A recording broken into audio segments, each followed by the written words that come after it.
All right, so it's about 30 seconds to 9:30. That's good enough. Uh, Good evening, everybody. Uh, I am Cullen. It's really nice to see y'all here for our Q&A, our little Q&A. I'm here with Lexi. Hi, Lexi. Hello. Lexi is the editor for The Delver's Guide to Beast World, and I am your beloved author, humbled by just having so many people listening. And I want to start by just sort of getting this out of the way. I am so glad that you all are here. I This has gone far beyond what I ever would have expected going into this project. Um, I don't quite know how to process it with my human brain. uh, just having so many people excited for my work is so humbling, and I really am. I've wrote it in a bunch of your handwritten notes, bought any merch, but I'm really doing my best to make it worth it, and I really want to have you all involved with it, and to have you part of the conversation, and like have this be an active and organically growing experience that we all sort of create and move forward together. Hopefully, over the coming years. I am energized by you all being here, even if I seem a little bit flustered sometimes or exasperated. It's just momentary moods getting to me. I am so pleased y'all are here, and so yeah, I just wanted to get that out of the way. I have a lot of feelings on a day-to-day basis about you all. Just sort of, I look in the server and I see people talking. It's just crazy to me that I could even make a Discord server where people have a conversation like that just sort of keeps going. It's really awesome. I'm glad you all are here. It is indeed incredibly whelming. It is whelming. Deeply whelming. We are whelming. All right. So we're here for a reason. I had y'all put in a bunch of questions on a handy Google form, and we're going to go through a whole bunch of them tonight, and hopefully address some questions that y'all have had about the book. About, like, I know there are some lore questions in there. There's some questions about the logistics of the Kickstarter and how that's going. There's a whole grab bag of stuff. I didn't give y'all any direction about questions or anything like that. So yeah, so I guess we'll just jump right into it. That's cool with you, Lexi. Absolutely. I've got the list right here. Do you want me to introduce my name and then question? Yeah. Go say whatever you got to say. Yeah. Okay, so the very first question is from Tiger Kirby 215, and Okay. is: are there any plans to add new homelands to the Beast World, either as lore additions or as fully fleshed out player options, either as Kickstarter stretch goals or perhaps new expansion booklets? Okay, so this is good that this is the first question, because to those of you who are listening to this who have been in the Discord server for a while, have inevitably heard me talk about this question, and sort of the implied question underneath this. But a lot of you are listening for the first time. You just came in to hear this, or you're listening to a recording of this on Kickstarter tomorrow. So I'm going to address the question now. It's about new species and new homeland and growing the world beyond what's been revealed to be. So as of right now, there are plans for 24 new species. That's kind of the catchphrase of the Kickstarter. 24 new species. Plus, we just hit our $250,000 stretch goal. Thank you all very much. That's going to add in 5 more dragon species, so we're up to 29 species for this book. 29 species. If you want to use 5e's word for it, to add 29 races to Dungeons and Dragons is a lot of work. It is, because I don't want to just hammer out 25 species and do them all real quick in an afternoon. There's a lot of work that goes into everything that has any kind of crunch involved with it into the book.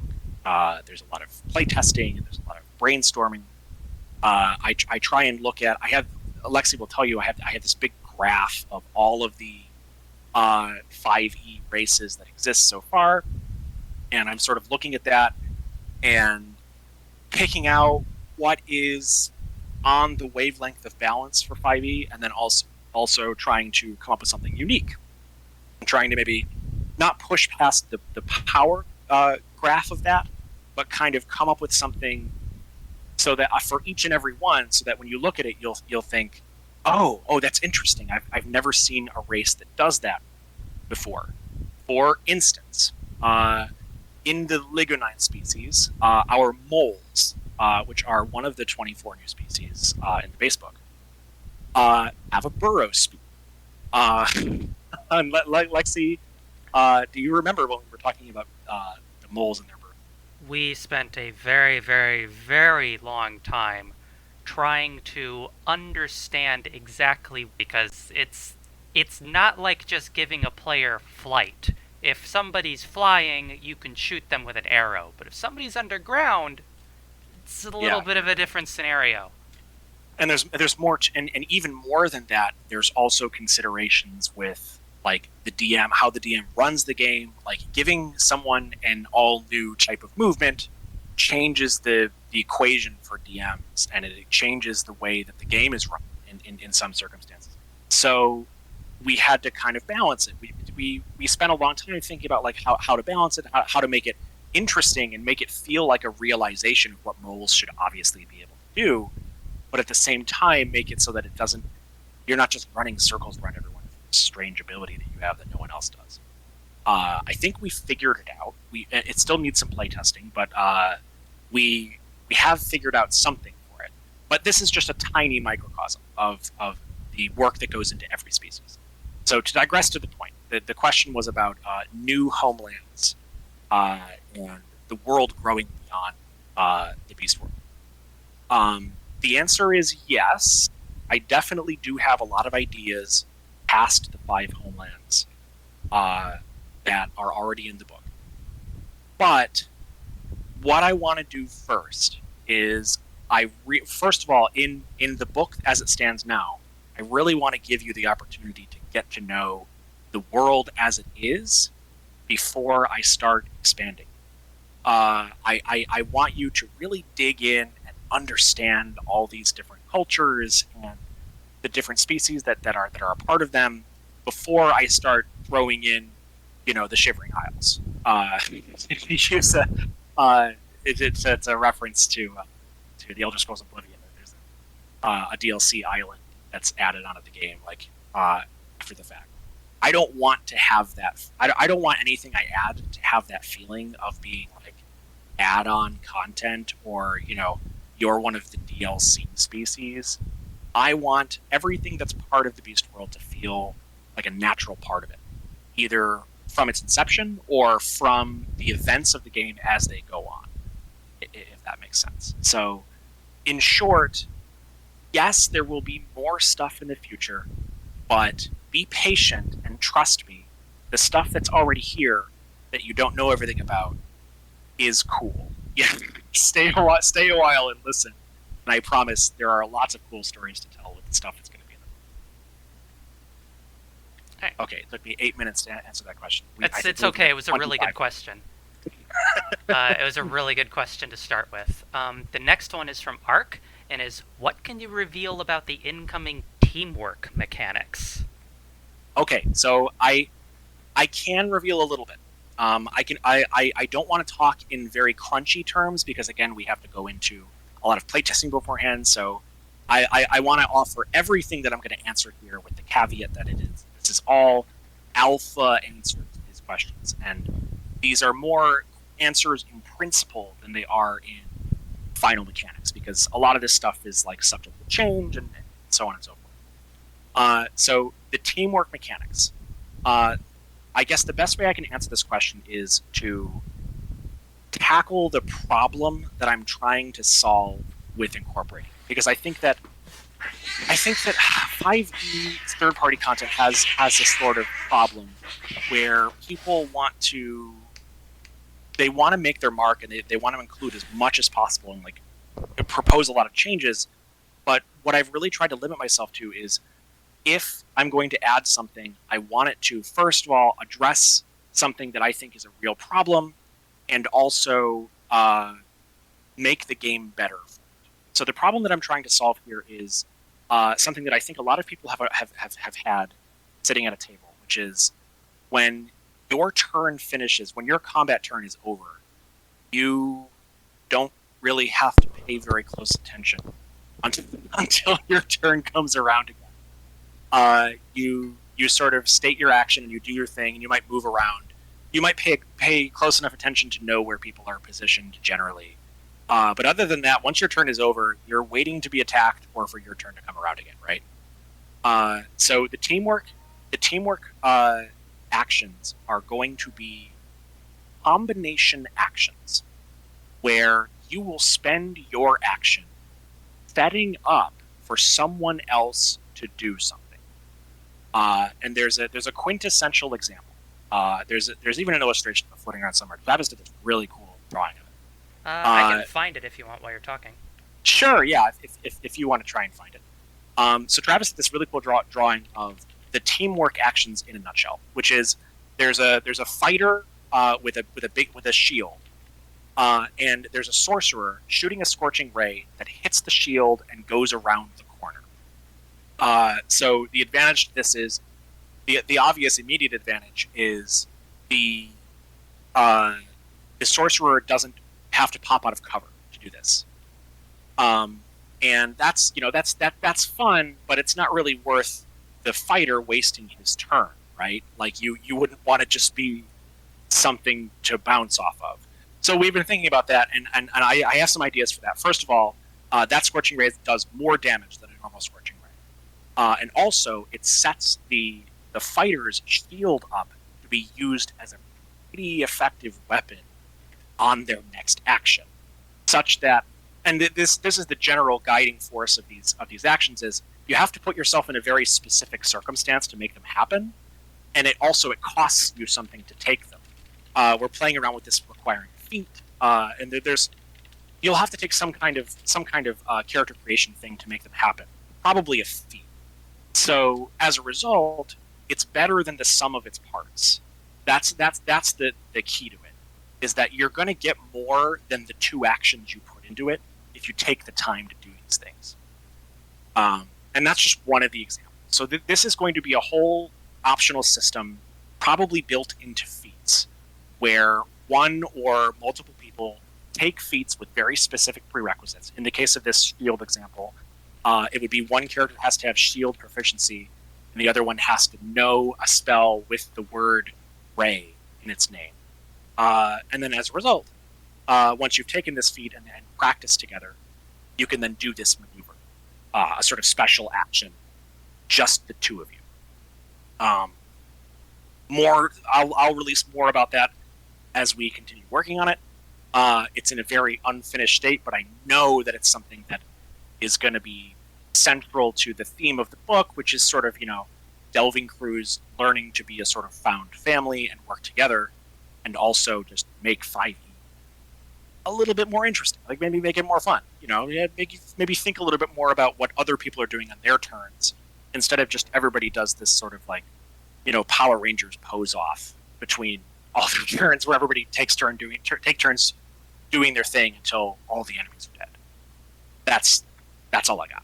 So that's the teamwork stuff that's coming up. Yeah, we'll have a lot more to talk about that as we dive into it in production and development. Yes. So the next question, also from Ark. This one might take you a little while if you're not careful. What can you tell us about the gods of the Beast World like Veranet? Okay, so this is a lore question. What can I tell you? Well, I can tell you an awful lot. But I'll tell you some general things, just for people who are maybe uninitiated to any of this, because this question is pretty specific. This question is specifically the god that they call out is called Veranet, who is the jealous sister of the main good god of the Beast World, whose name is Pirwa. So I guess I'll talk about how the gods of the Beast World are a little bit different, than say in Farron or Orth. Uh, the the gods of the beast world are a very closed set for the most part.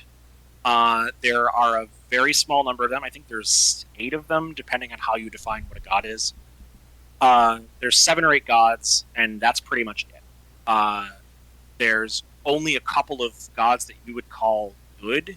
Uh, Pirwa and Dramphine are pretty much the good gods, and most everyone worships Pirwa primarily. So it's not the same as in like Farron where there's 40 gods and everybody reveres 5 or 6 of them. I wanted to know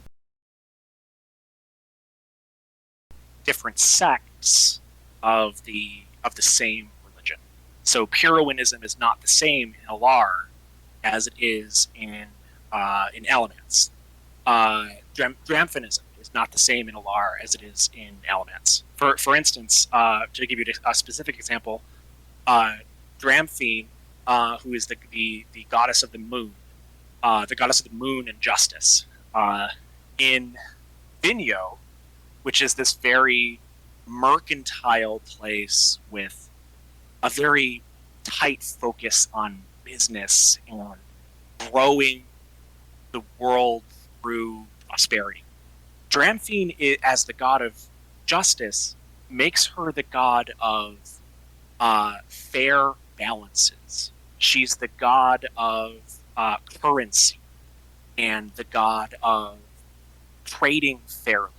Whereas in Alamance, he's more of a straightforward god of criminal justice and god of meting out the law, as it were.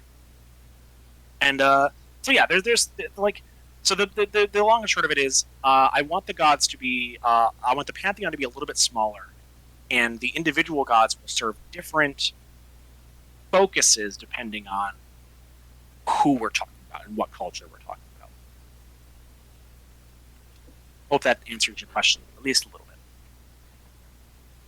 Excellent. The next one is from Quantum Fox, and is the Delver's Guide making new classes, or will it still be using the official D&D classes? Okay, so I've talked about this a little bit in general on our Discord server, and I have this fear when it it's not really a fear, but it's a question that I haven't found a good answer to, which is if you're going to, much like with any new mechanic system I was talking about earlier, if you are going to add a class into 5e, it is my opinion that you should be able to answer confidently that this class could not be the subclass of an existing class.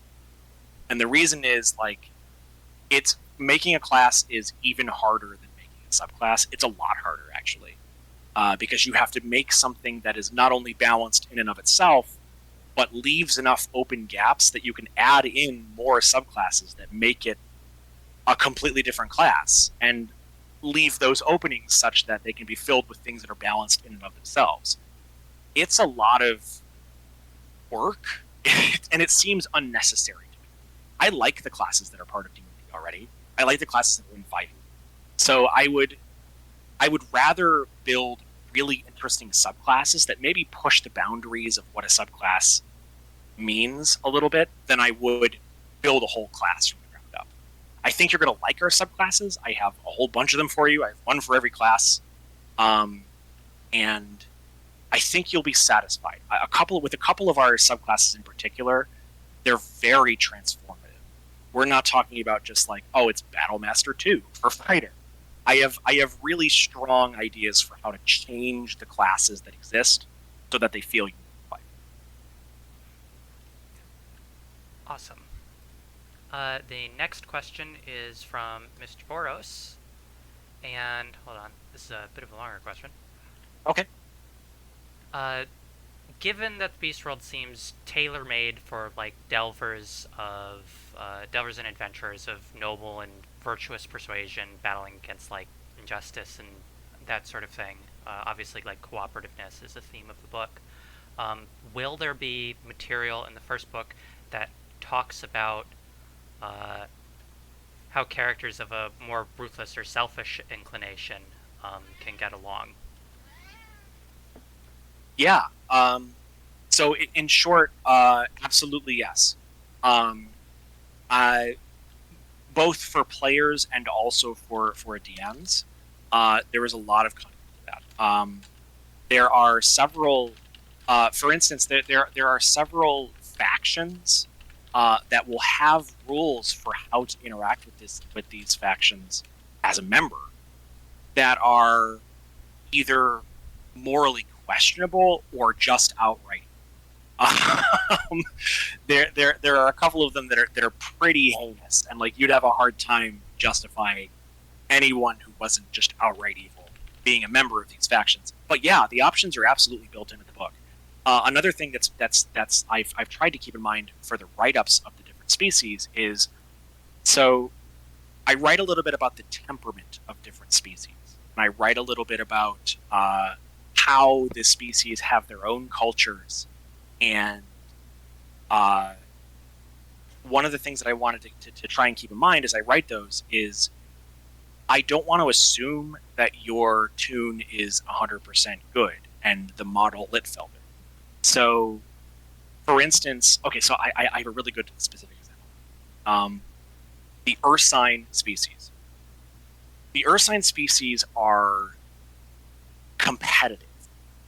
Competition is sort of core to their shared culture. They are always trying to get their nose out in front of their brothers and get their nose out in front of the people around them. They're trying to win all the time. And for good Ursines, that is this sort of like mutual sharpening where everybody gets better because we're always in a foot race. And, you know, we're becoming better friends through competition. But for Ursines who are not so good, this is a competition to dominate and a competition to demonstrate that you will not be questioned in your dominance in your particular field, whatever that may be. So in short, yeah, there's don't worry, there's plenty of attention paid to people who maybe don't want to be model citizens in the book. Awesome, perfect. The next one is from Cryptic K9. It says, I am so excited for the wagon and caravan system. Thank you. We are too. Would you be able to share any of the details regarding the customization for it? Would love to hear about how these customizations have an effect on gameplay.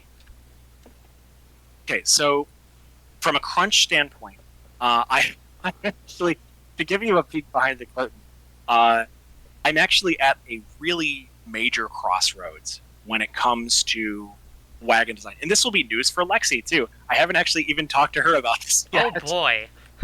So I'm at this crossroads with wagons as a thing in the game, where I need to test both roads before I commit to walking down. The two possible approaches that I might take are wagons as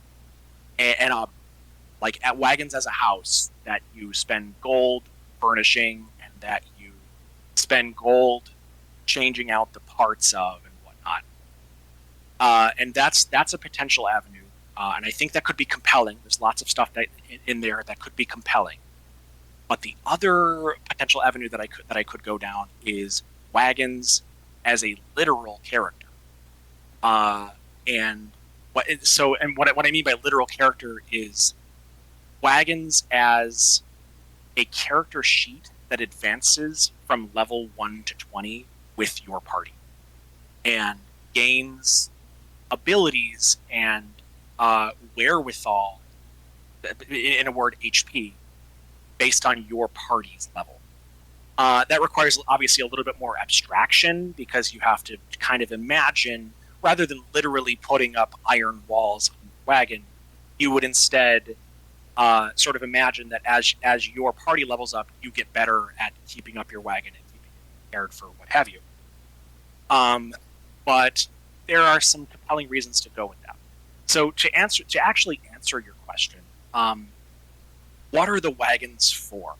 What the hell's the point? They take you from place to place, and like that's well and good, you know. But honestly, like, and I understand this, the part of the session where you're going from place to place is usually skipped. I'm going to try and give you compelling reasons not to skip it, but I can't count on everyone following my philosophy on how the game should be run. And I want to give the people who don't follow that philosophy something to do with my book and fun to be had with it. So the two things that a wagon does for your party is it gives you a ready-made battle map wherever you go. It gives you a center point for combat that happens in the overworld, if you will, that can give you all kinds of cool advantages. From a mundane standpoint, the most obvious thing that a wagon does for you is its cover on wheels. The windows of your wagon become something you can shoot out of cover from. The roof of it is high ground to shoot a bow from. And then from a more magical standpoint, you can get into things like a mobile magical buff that moves with you, so that you can set up these skirmishes if you're doing like a monster hunt, or if you're trying to clear out the entrance to a dungeon. You can use your wagon and the stuff that's tied to it to help you with that. And that's kind of the central. That's the design philosophy of like all the different wagon parts. Is you want to be able to get to places that you wouldn't ordinarily be able to get to because of your wagon, and once you're there, you want to stay alive because you have them. And that's where we're going from with that. Again, there will be a lot more about this in the future as we start to hammer this out and get this feeling good at a table. Perfect. I really love the wagons. The next two questions, are both from Daniel B. And Okay. the first one is, will you be bringing the Squire companion mechanic, it's just friendly NPCs that follow the party, to the Delver's Guide? And if yes, what are you planning on for their advancement alongside the party? I believe the Squire and companion mechanic, folks in the chat can confirm, I believe that Wizards introduced that in their starter kit for people to play with like one player and one DM, if I remember correctly. Okay. Well, okay. It's kind of complicated because if it's in this, so this is kind of an answer to people who might be new to this third party content thing. Namely that if it's not in the system reference document that Wizards of the Coast released, which is basically like a pared down version of what's in the player's handbook, we are not actually allowed to iterate on. For instance, the most immediate and obvious example of this is there will not be a subclass for Artificer in the book because we're not allowed to. We're not allowed to write stuff for Artificer because it belongs to Wizards of the Coast, and they haven't shared it with us. So it belongs to Dungeons and Dragons TM, and not 5e, which is kind of the shared environment that everybody can publish in. That said, if there is a squire or companion mechanic in a different book, or if there's something that we are allowed to use, I will look into that. Not for the base book, partially because like I have enough to do with the stuff that I already know intimately enough to write content for, and I don't want to put out lazy content just so I've covered all the bases. So I will look into that in the future if there's popular demand for it, and like if it strikes lightning with me, like if I have good ideas for it. But I'm not going to put out any content just for the sake of having something for everyone. And I hope that answers. And Daniel B's second question is, will you sell the Kickstarter stuff, like the dice and the book and the map, after release? And if yes, what are our plans on it? Oh yeah, you better believe it. Everything. Okay, so here's my timeline. Everything that is on the Kickstarter will be available at least until we go to print. Uh, there will probably be some stuff that from the Kickstarter that I don't get a second run of after we do the initial run. For instance, the special edition cover, I'm probably not going to do another print run after the first. I will order some. I will order some overage so that people who missed out on their opportunity can get it. But it's not cost effective to do more than one print run.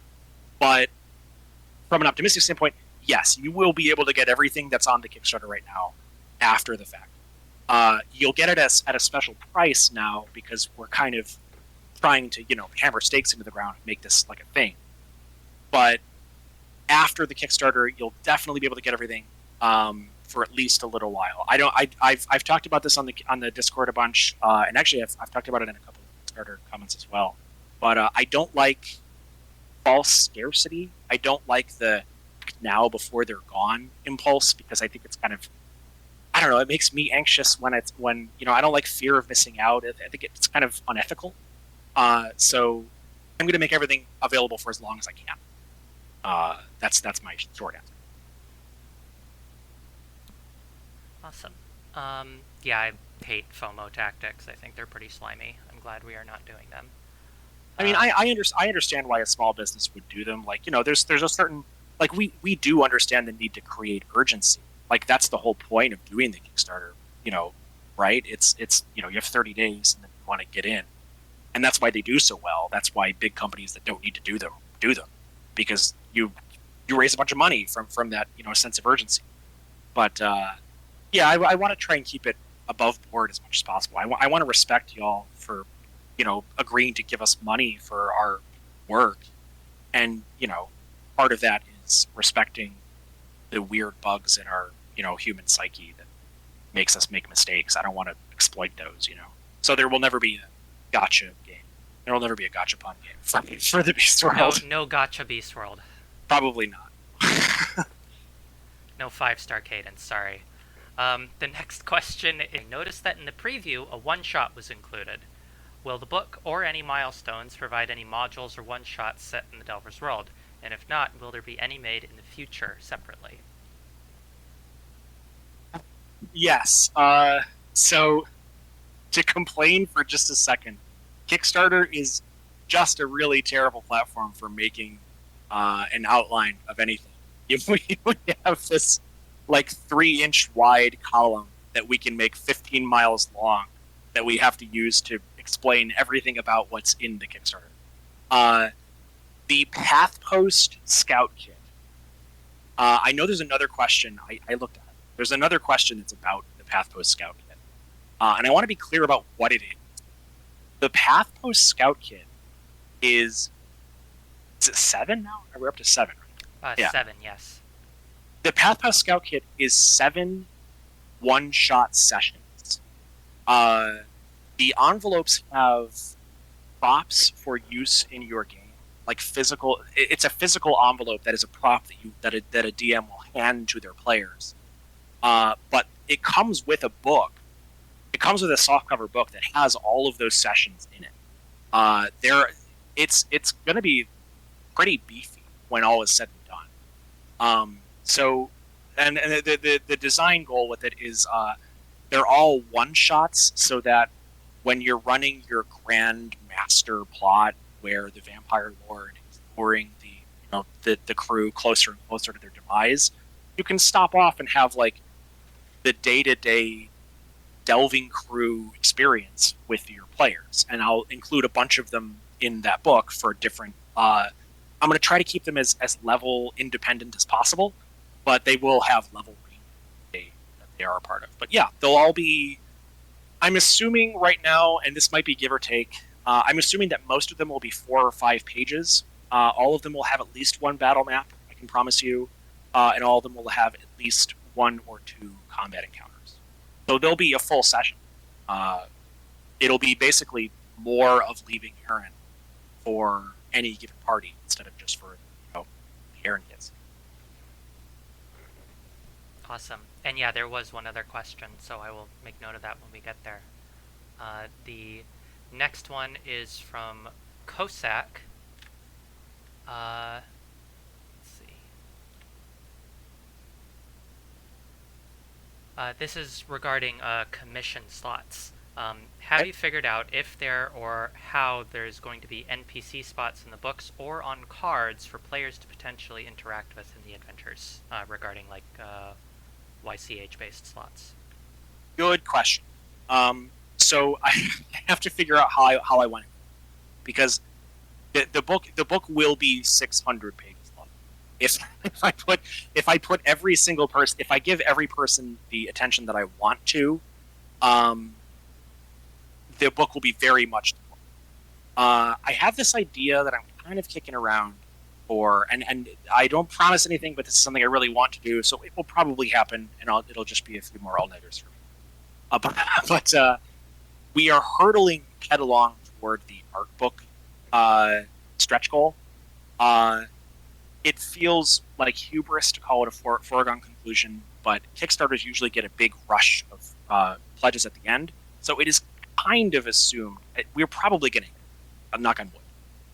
And if we do hit it, one idea that I was kind of kicking around was everybody who gets a commission tier, I will take their part of that piece and put it in the art book along with a bio of their character that I will let those people grow. I think that's all I have to say about it. Yeah. So I can't put every single commissioner. I can't put all of your stat blocks in the book because it would just be too long. But I do want to try and fit those in somewhere. It's a lot of all-nighters, it's true. The next question from Kosek was, what's the biggest feature of this Kickstarter that you are most excited to do or present? The biggest feature. I think that the most exciting feature for me is there's a hardcover book that you can get for $50. Well, besides the book. what a smartass. No. Let's see. So, other than the book, I think the most exciting thing for me is the props. I talked about it a little before, the envelope props in the Pathos kit.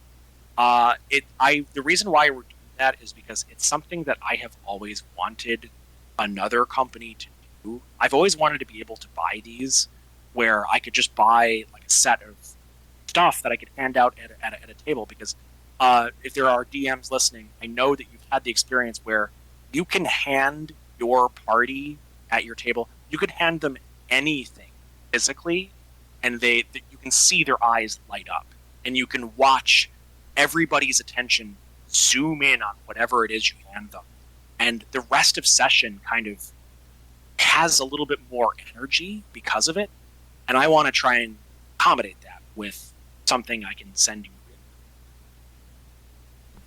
That's what I'm most excited about. And the book. And the book. The book's a pretty big part. I kind of want to answer this question too, if that's okay, actually. Yeah, sure, yeah. Of course. The thing I am most excited about of all of the things that are in the Kickstarter actually is the card set that comes. It's what is it? The Traveling Tales card set. Oh yeah, the in-game game. Yeah. Yes. Just because that card game, that sort of in-world card game, is something that Dean had like introduced to me like years ago, and it's always kind of been a bug in my brain until now. And now I actually get to help design these little cards that have kind of been living in my brain forever, and it's going to be a lot of fun to actually play with them. Yeah. So Meandering Tales is the game. Meandering Tales. Thank you. Sorry. No worries.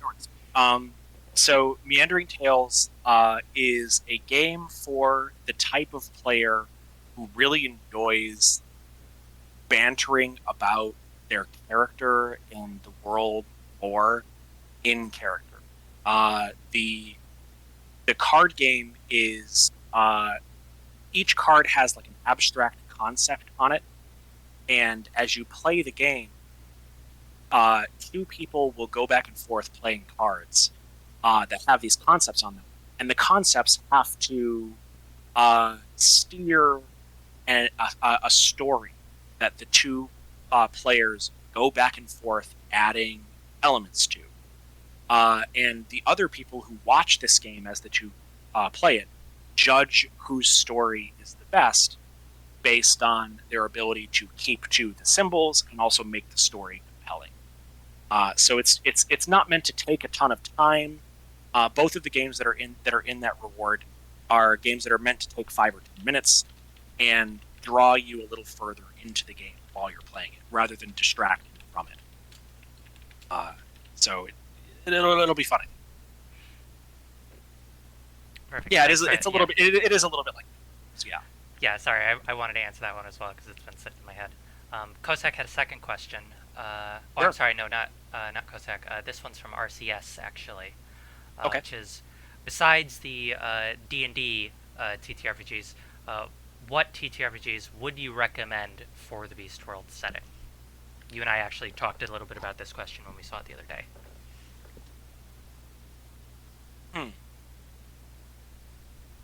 What did I say? I actually remember this conversation. You were very tired. So if you want me to answer. Yeah, go ahead. So it's really hard. It's a lot of work to make all of the crunch and mechanics for a 5th edition book. So if you want to convert the Beast World and all of its mechanics and everything into another TTRPG, at least for the time being, you're going to be a little bit on your own for that. However, the book is half lore, at least half lore, if not more than that. And the setting of the dungeon and the caravan and all of the beast species that are in it, all of that stuff could easily exist in just about any TTRPG that facilitates the use of like fantasy and magic in its setting. Yeah, I think that's true, and I think that like, so, I mean, 90% of the people who are asking us this question are asking us either about Pathfinder First Edition or Second, right? Yeah, pretty much. Yes. There's so, other questions here about that, in fact. Yeah. So the question is like, how hard, or the question we've been getting a lot is, will you be putting the book out for Pathfinder?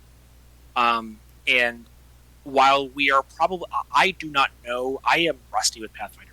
I played it for several years, a lot of years ago, but I don't feel confident enough to create content for Pathfinder without feeling like an imposter, or without feeling like I wouldn't be doing it just the same justice that someone who has been playing it week after week would be able to.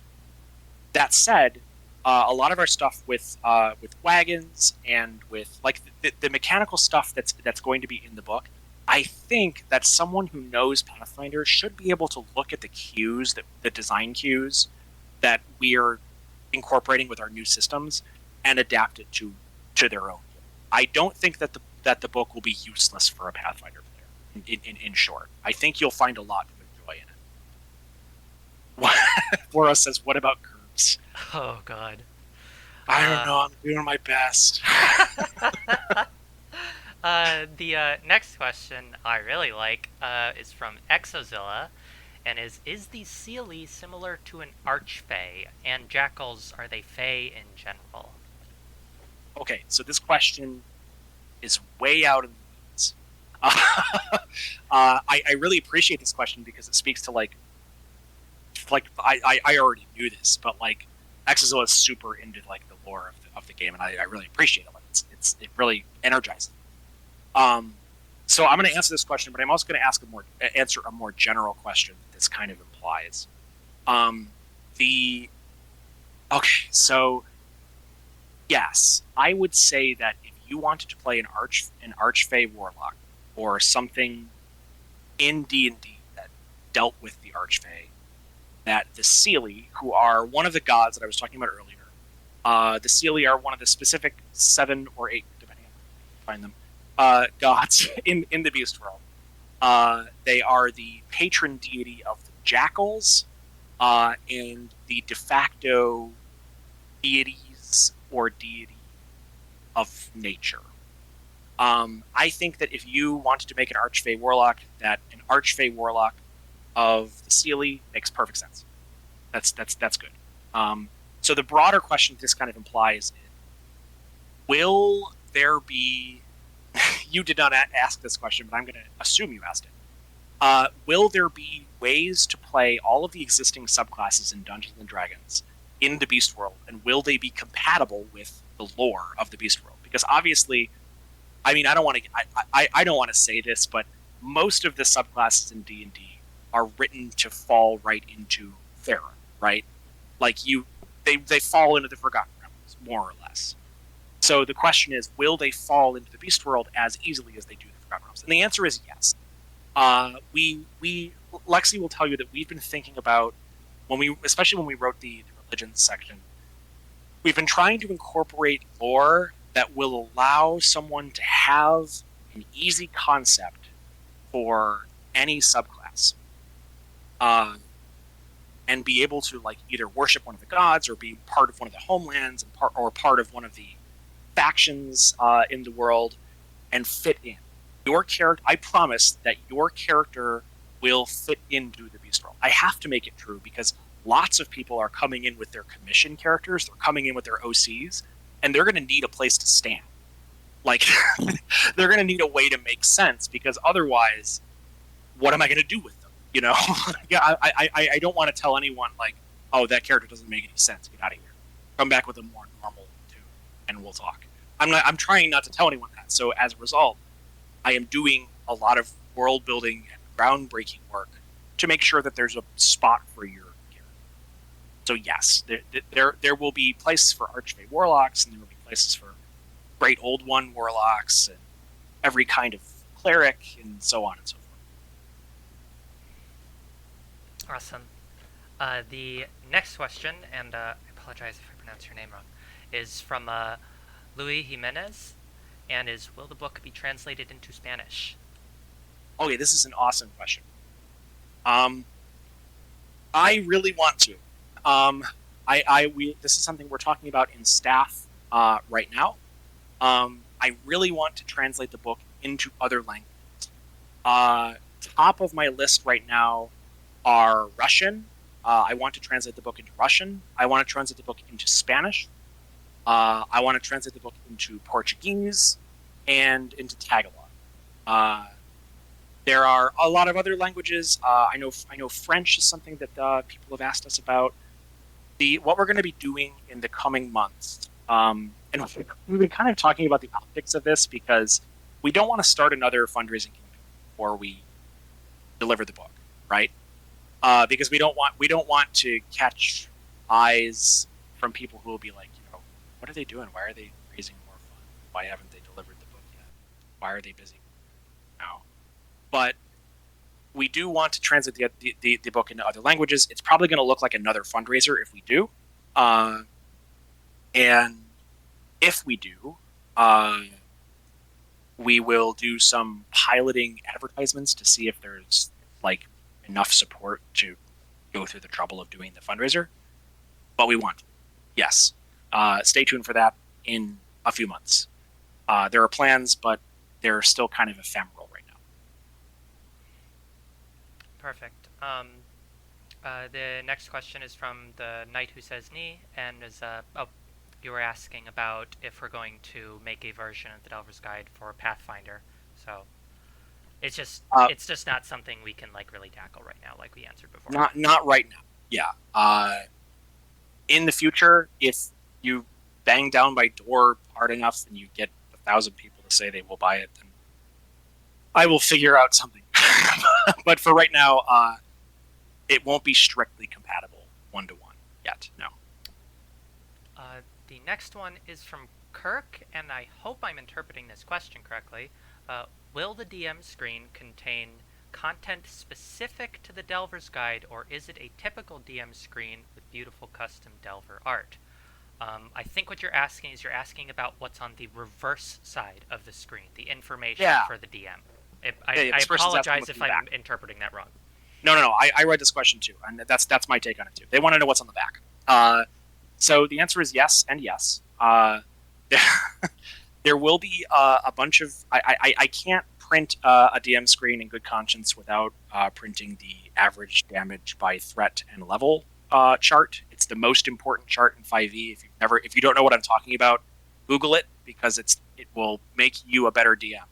It's a tiny little chart. It has like 15 things on it, and basically what it says is it's an amount of damage in dice for every level of danger from like trivial to deadly for each range of levels. That chart will be on this DM screen because it's awesome. It's great if you need just something to do damage to your party real quick. There will be a bunch of stuff that I look at a lot when I run the game, and there will also be some helpful stuff for running a game in the Beast World. For example, it'll have a quick reference of all of the factions and who runs them. There will be the real life naming conventions for each of the homelands in case you have to look up a name real quick for someone from Vigno. I will remind you that those names tend to be Mediterranean. Stuff like that.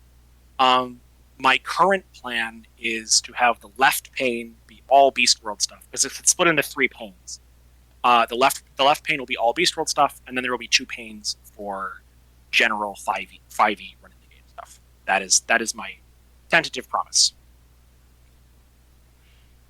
Awesome.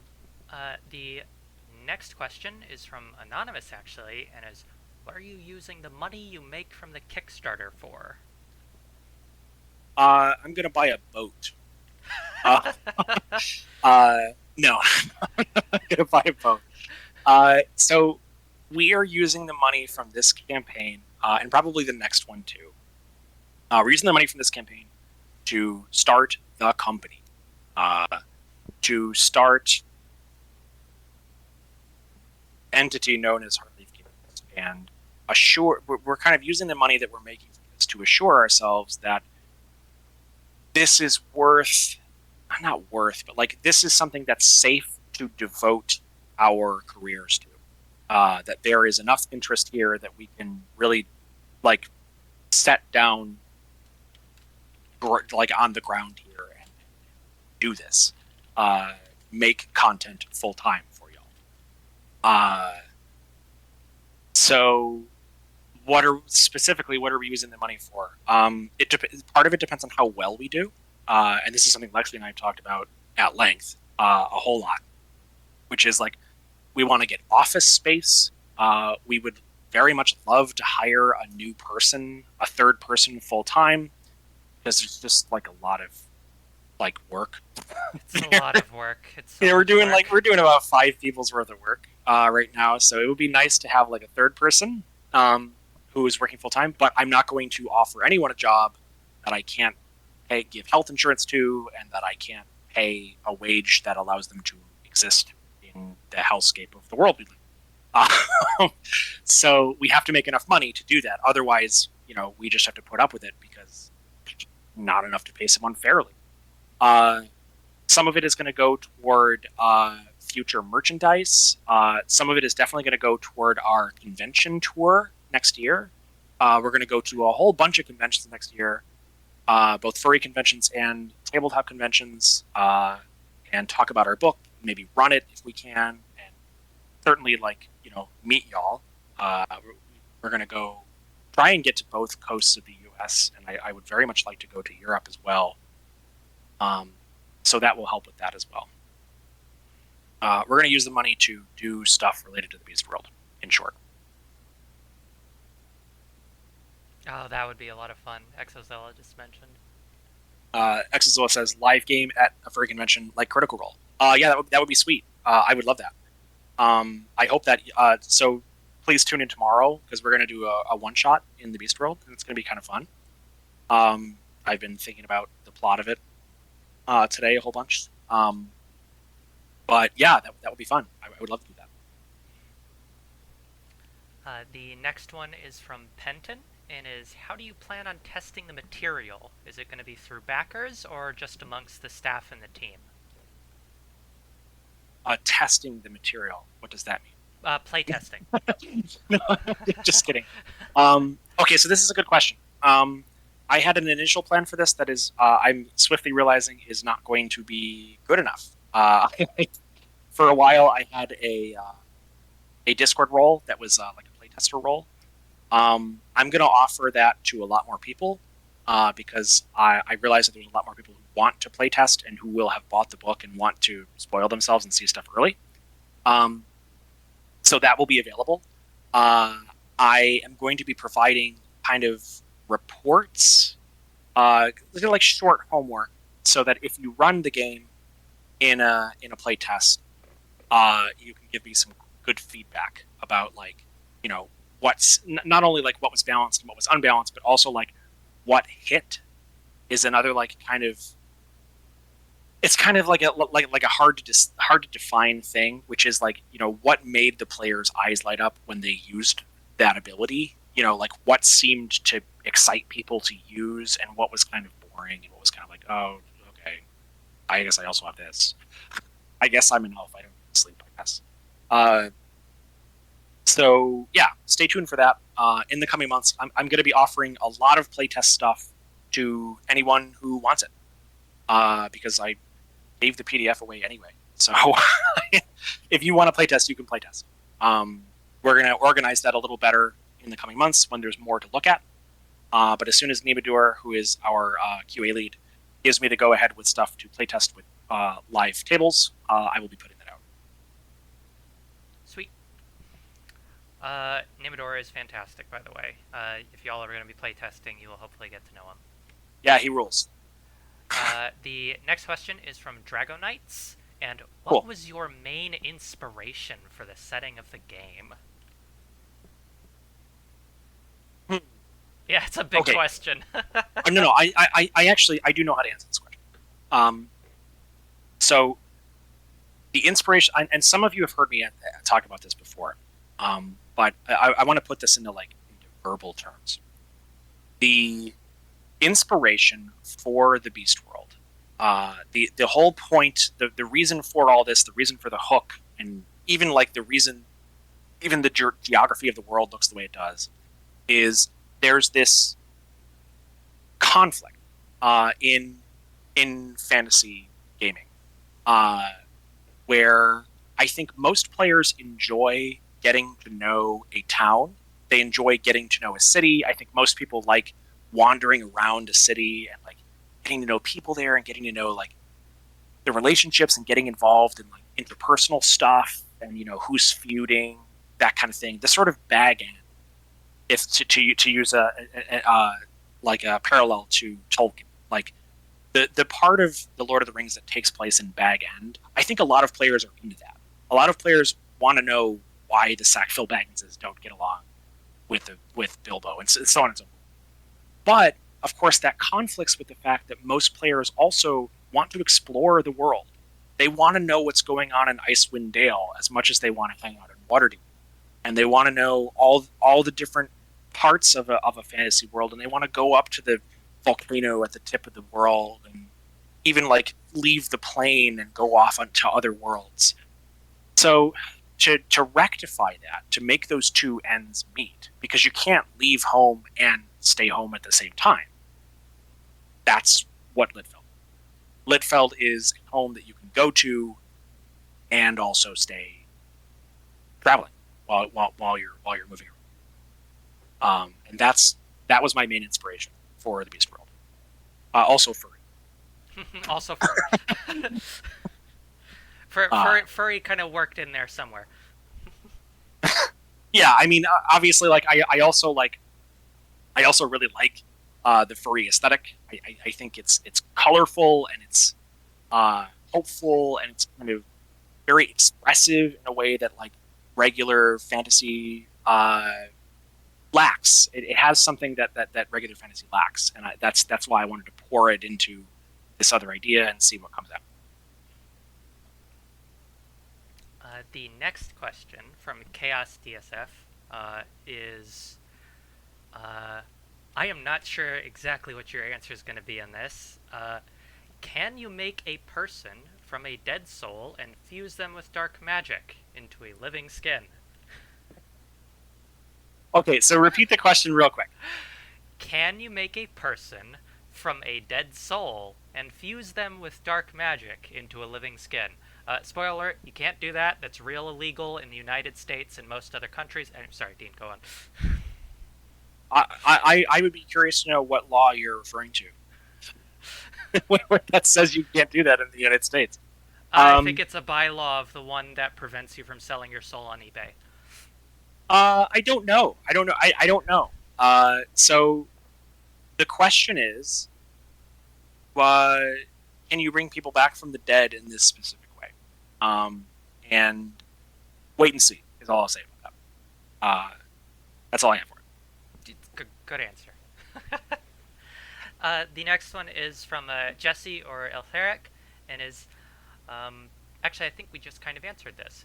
I'm curious, how did wagons become such a big part of the book? Was it based off of a small idea in your first campaign, or was it just a homebrewed DM setting that you built a lot onto, or what? I think we kind of answered that. Yeah. So to answer the question a different way, because Altheric kind of touches on it. Yeah, it was a D&D.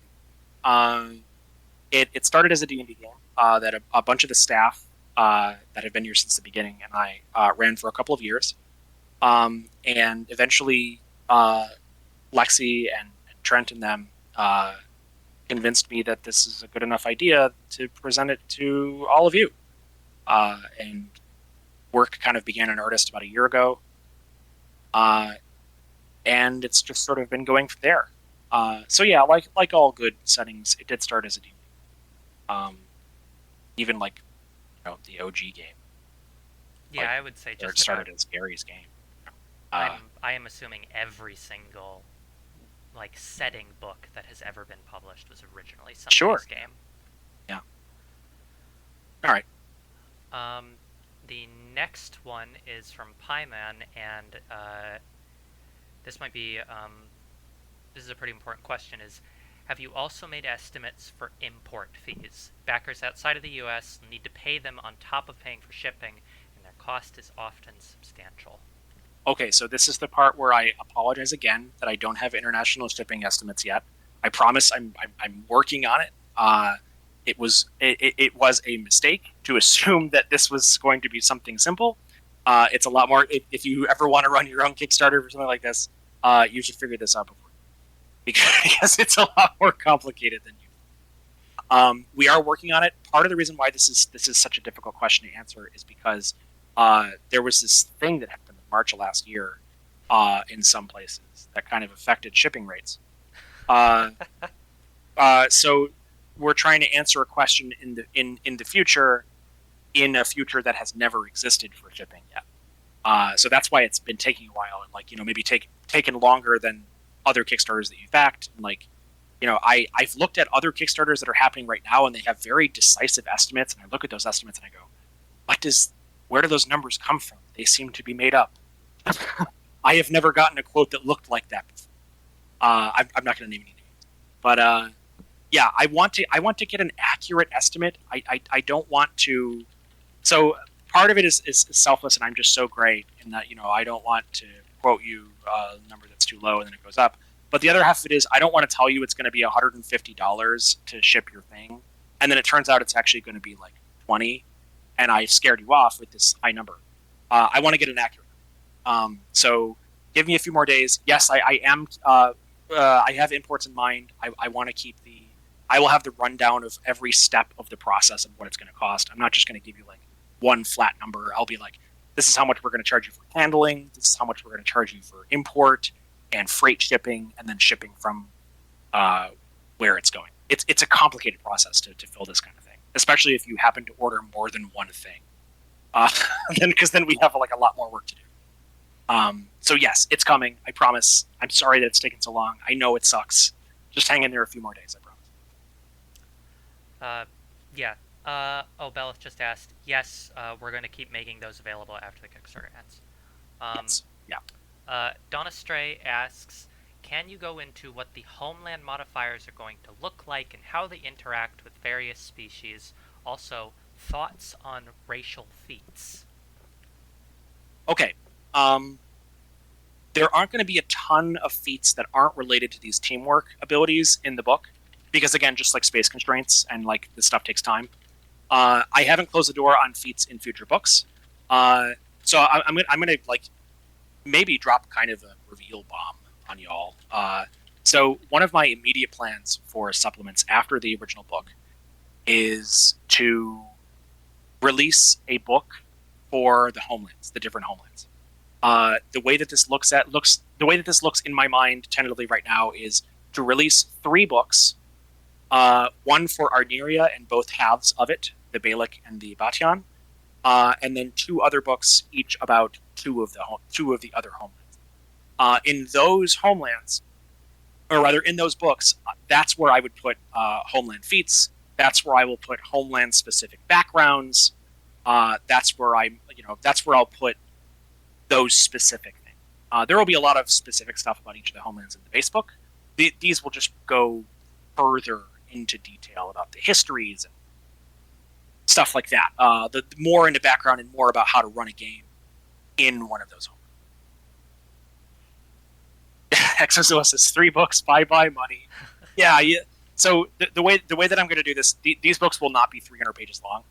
I think the way that it'll probably work is I'll release them as a 3-book set, and fundraise for them as a 3-book set, and allow you to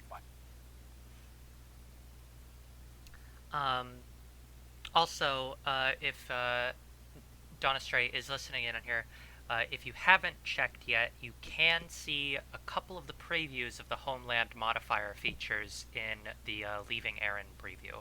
Each of the 4 pre-gen characters does have one of those Homeland features. Yeah, they absolutely do. Generally speaking, Homeland features will tell a little bit of story about what the culture of a species looks like in that region. So, for example, we'll to go a little bit into the lore weeds here. Wolves and elk don't get along super well, for reasons that we'll get into more so in the book. And Auria, the region to the north in the Beast World, is primarily ruled over by elk. There's just tons and tons of elk. So if you are a canine in Auria, your homeland feature is somewhat informed by having to look over your shoulder or having to live as someone of an outsider culture who maybe isn't very well liked in their culture. And all of the Homeland features do that sort of thing. They will help inform what your upbringing was like. Perfect. The next question is from Exozilla again, and Okay. is the Seelie one singular being, or is it a group of beings? Exozilla is really into the Seelie. That's okay. I am too. Okay, so the Seelie are they are a collective being. They speak with one voice, but they are the old pantheon of a wild place that came before the Beast World. So they are both one and that's it. Yep, perfect. I'll have more about it in The next question is from Bread, and is, what is living in the Balik like for non-bison and fennec foxes, and how is the Balik thought of by the rest of the inhabitants of the Beast World? My answer to both those questions is it depends on if you're rich. So the Balik is one of the one half of one of the 5 homelands. Arneria is kind of a split homeland. Arneria is where the desert meets the rainforest, and the Balik is the desert part of that equation. So the Balik is made up of caravanserai, a line of caravanserai from a northern mountain range that is rich with gems, down to the south where it meets the causeway, which is this 1,000-mile-long walled city that runs from ocean to ocean.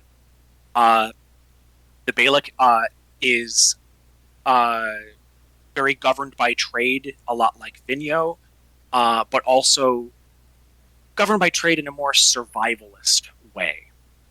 So for people who are not desert foxes or bison, they go out there usually prospecting, either prospecting directly into the northern mountains or prospecting for something interesting out in the unexplored desert of the eastern homeland.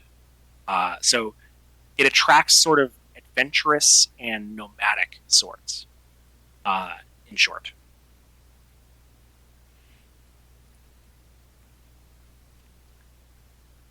The next one is from Panda King, and is every continent of the Beast World discovered, or is there more land to see?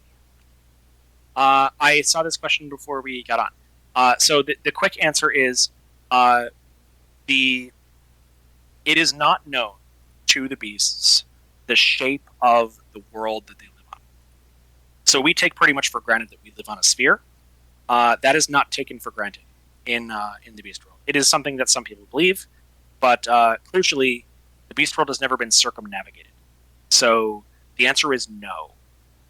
There's a whole lot of land, or there's a whole lot of water to the west and to the east that no one knows. No one's been out there. Keep in mind that the beast world is very young. The first beasts walked only 1,300 some odd years ago, so there literally hasn't been time in the age of sail to get to all those places. We are like for in terms of the real world analog, and this is true in a lot of different ways, especially in technology. Uh, we're looking at like a world that's a lot like the Renaissance. So in the Renaissance, that's when we sort of grew our world out, right? Or a lot of different cultures were growing their world map out to a more less hilarious world map. If you've ever had if you've never had a chance to look at like 1400s era world maps, they're awesome. You should absolutely find some because they're great. So no, we don't know if they've all been discovered. It's quite possible that there could be more out there. Nice. The next one is from Tag365 and is, what do you think is the best part of designing each species? My is thinking about what can that species do or where can that species fit that makes them unique to themselves. For example, when we designed the equine species, I wanted a species that, or rather, I wanted a culture that could only be equine. And when you saw the equine species right up, you'd be like, oh, of course. Like, if horses were people, this is what they would be like. This is what they would do. And that's always my favorite part. It's figuring out if an animal wanted to wear pants instead of what it does instead of wear pants, how would it still do what it does as an animal, but also be a person? How would an animal wear pants? Anyways, the next question is from, I'm going to say this on stream, Simpmaster69. Cool, Uh, cool. and is, what did the very first iteration of this setting look like?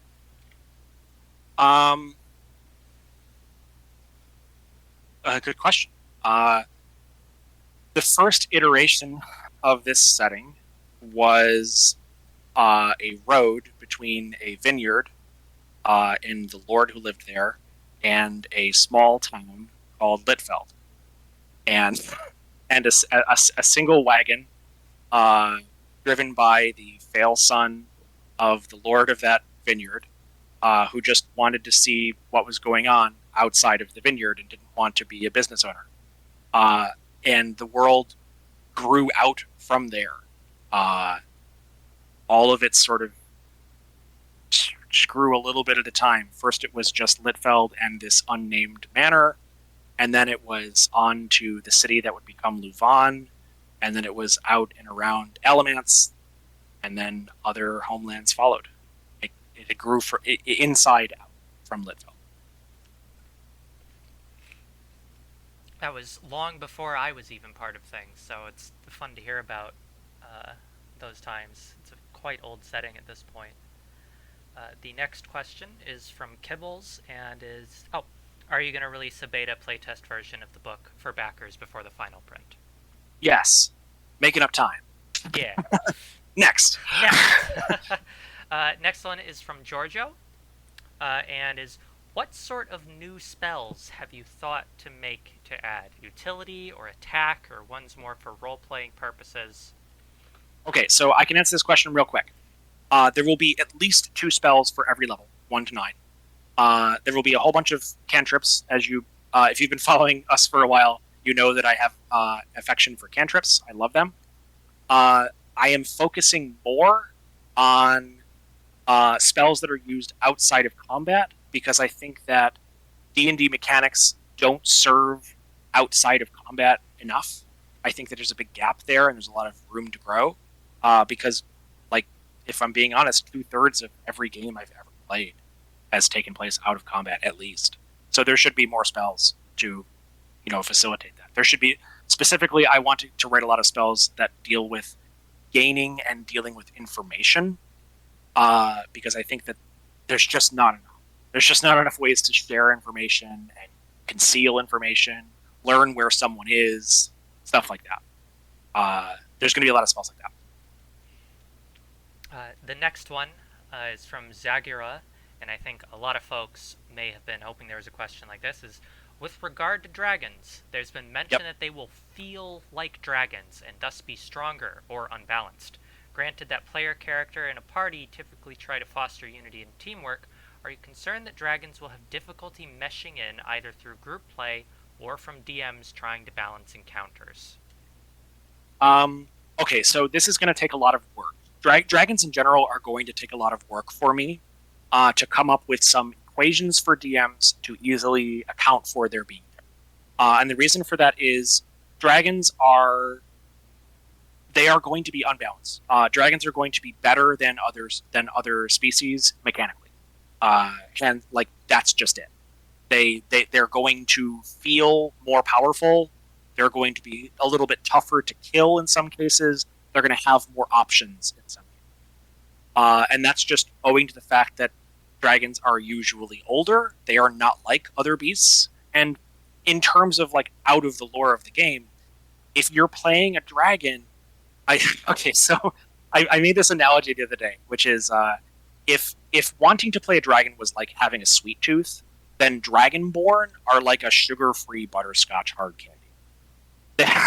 They are something that resembles the same thing, but it's never going to satisfy you the same way that a big, thick slice of chocolate cake is. And in my opinion, in order to serve that chocolate cake, dragons have to be better. They have to be better than if you're going to play one and they're going to feel satisfied, then they have to be a little bit better. And so in terms of the theme of the game, if you have like a dragon delver who's hanging out with non-dragons, it's going to take a different kind of attitude because they're not equals. They are tougher and bigger and stronger and more magical. So it's going to take an interesting party dynamic. There will be maybe there might be some sort of like caretaker relationship between the dragon and the other beasts, or there may be some sort of friendly competitive part of it, especially if they have an Ursine in the party who wants to prove that they're just as good as any dragon. I think there's lots of room for those compromises to be made, though, and most crucially, and the point of why we do all this, I think there's a lot of cool stories to be told in one party member being bigger and better than others. Yeah, I don't think that the real world is built around people being all exactly allocated the same number of points in every single regard, and I don't think that tabletop has to be either.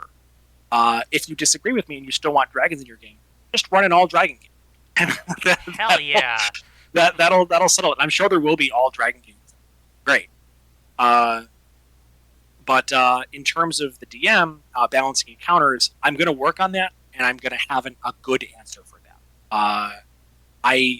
promise that my answer probably won't be any more all-encompassing than the challenge rating answer, which is to say incomplete and not accounting for every edge case. But I'm going to do my best to try and provide an answer for, like, here are some things you should keep in mind if there's going to be a dragon in your party. They can do this and this, so you need to be prepared for that, and so on and so forth.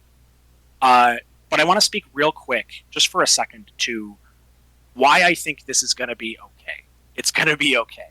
If you're worried about an unbalanced species in your party, take a deep breath, because I'm going to tell you a story about 3.5, one of the older editions of Dungeons & Dragons. There was this optional mechanic in Dungeons & Dragons 3.5 that came out in a book called Unearthed Arcana. And it was a more of a thought experiment than really a fleshed out system. And this was called, they gave rules to create what were called Gestalt characters. Oh, God. And in 3.5, Gestalt characters were characters that when they leveled up, they gained a level in 2 different classes. So if you were a Gestalt character, you had 2 classes. You were a rogue sorcerer. And not in a multi-class way. When you became 3rd level, you got everything that a 3rd level rogue got, and everything that a 3rd level sorcerer got. And they were very open about the fact that, like, this isn't going to work. Everything you know about D&D is going to be completely different if you play a Gestalt. We don't know how you're going to challenge your party. You're going to have to figure it out. We don't have time in this. Basically, they said, we don't have time in this book to figure it out. You're going to have to change stuff if you want to run it. Here's this idea. Hope it sounds cool to you. Good luck. I ran a Gestalt game. I played in a Gestalt game for 18 months, and it was awesome. It was so cool.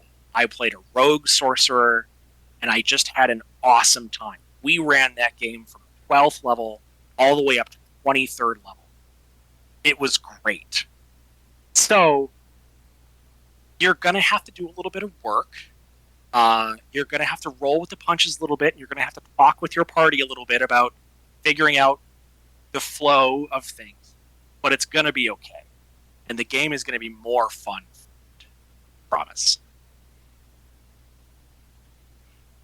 I think that is maybe actually a really good question to end on, because the remaining questions are some repeat ones about, like, props being available after the Kickstarter, and if we're going to be adding some more species and such, which, again, it's a lot of work with what we've got. Wait and see.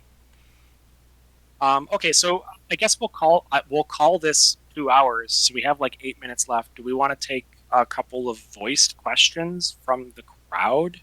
I guess we could do that. Does anybody have a question for us? You could raise your hand and then speak. Exozilla actually had one fun question, which is, was the original Beast World campaign taking place during the Invader War? Yeah, it did. The original Beast World campaign was the Invader War. It was the lead up to it, and then sort of the arrival of it, and then all the way through to the end. So all the stuff you read about with the history of the Invader War, that was the game. That was the setup to how things were before. It was before the dungeon. It was before the dungeon came, and all that stuff. Yeah. Does anybody else have a? Okay. Well, I got raised. Okay. So tag 365. I'm gonna let you speak, but if you talk about skunks, all right. All right. Go ahead. What's up? Were there any major problems that you had to fix when developing the book? Okay, so major problems. Let's see.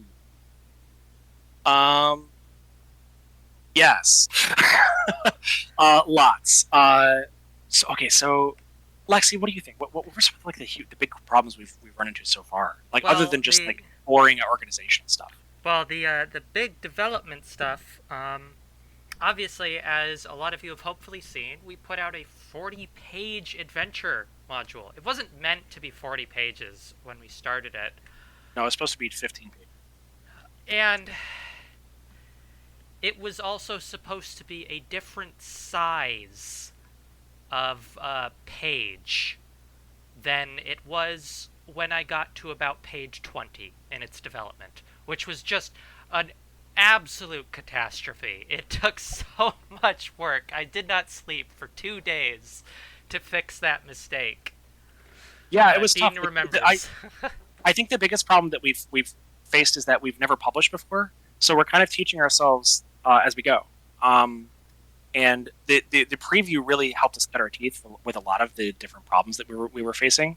But yeah, that's the biggest problem that we've had to deal with ongoing. Is just like, how do you do this? How do you do that? How do you do anything? But I think we're doing okay. We're getting through it, and we're getting better as we go. Okay, so Lexi, you pick one. Oh, I gotta pick one. Oh gosh. We got time for maybe 2 more. Sapala, I don't think I've ever had a chance to speak to you on the server. I'd love to know what your question is. Yeah. Let it connect to you quick. There we are. Oh, there we Hello. go. Okay, cool. Hi.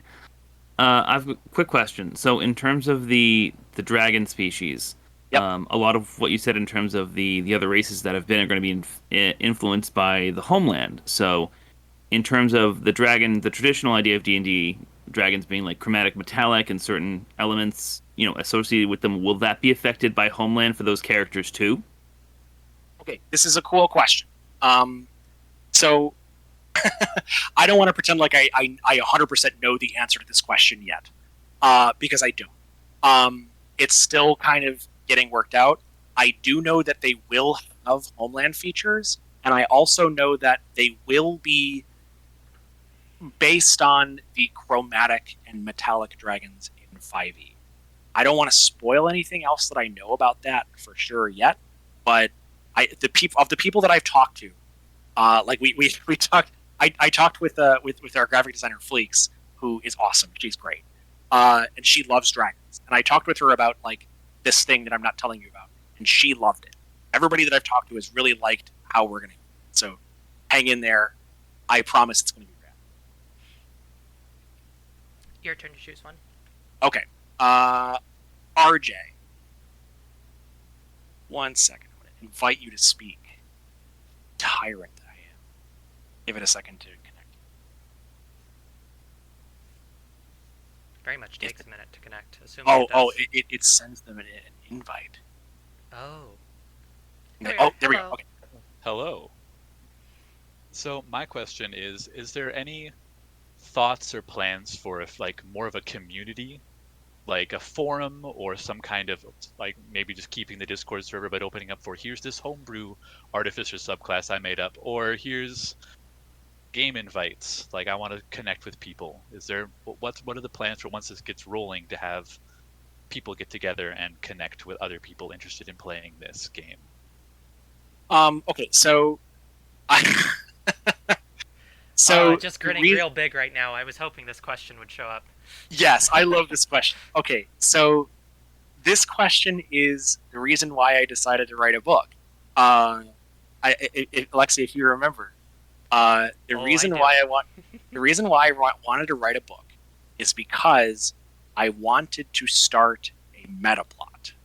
I wanted to start a server where an ongoing plot could incorporate lots of people at once who could hang out in a common in-character space and then also go off and do their own thing with their DMs. I really want to make that work. I'm going to work really hard to make that happen. It's going to take a while. I promise you're not going to hear anything concrete about that until the book is in your hands, because I owe y'all a book. So that's going to be the focus of my attention for now. But the short answer is big yes. There's going to be lots of ways for you to be involved with the Beast World as time moves forward in the game, and also with other people that are playing. I promise there's going to be lots of ways to get involved and get elbow deep.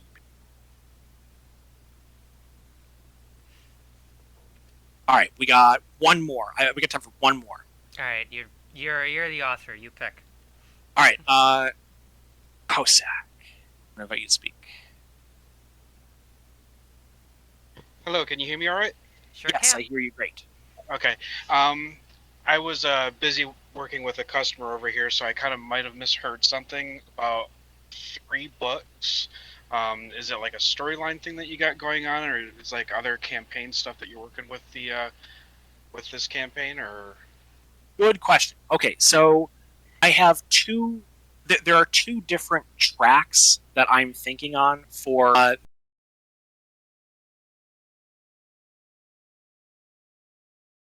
very similar to kind of how WotC does their thing, which is there will be background books that will give you new options and it will allow you to get to know the world better. And then there will also be an ongoing plot. Rather than publishing, like, here's a potential story that it might happen somewhere in the Beast World, I want it to be a little bit episodic, or rather, what's the opposite of episodic? Ongoing.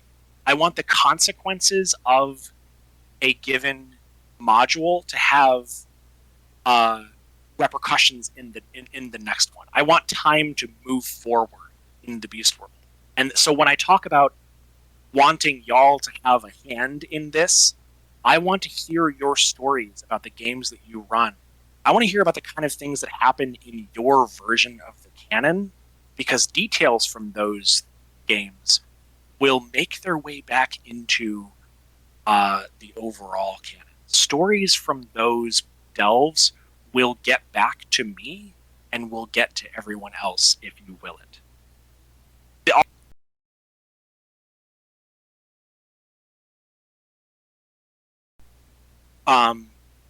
I want to take the Westward Marches concept and I want to push it out farther and bring players further into it and make it more reactive to what y'all are doing.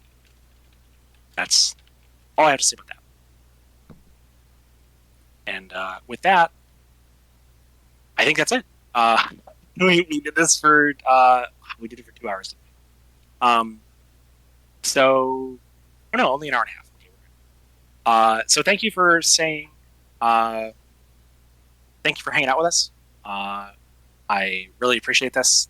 I hope I got to a lot of your questions, and I hope y'all are as excited about this as I am, because it's going to be a really cool ride. I want to do stuff with D&D that takes a lot of people to do, but makes you really feel like you're part of something. And we're going to do it. And that's all I got. Lexi, got anything? No, I think you're covered. This All right. This was really great. I'm just floored by how many people were listening into this chat and listening to us talk about Beast World. Thank you all for being here. Seriously. Yeah. And I'll be around on the server for a little while if y'all want to talk. But otherwise, long live love. Good night.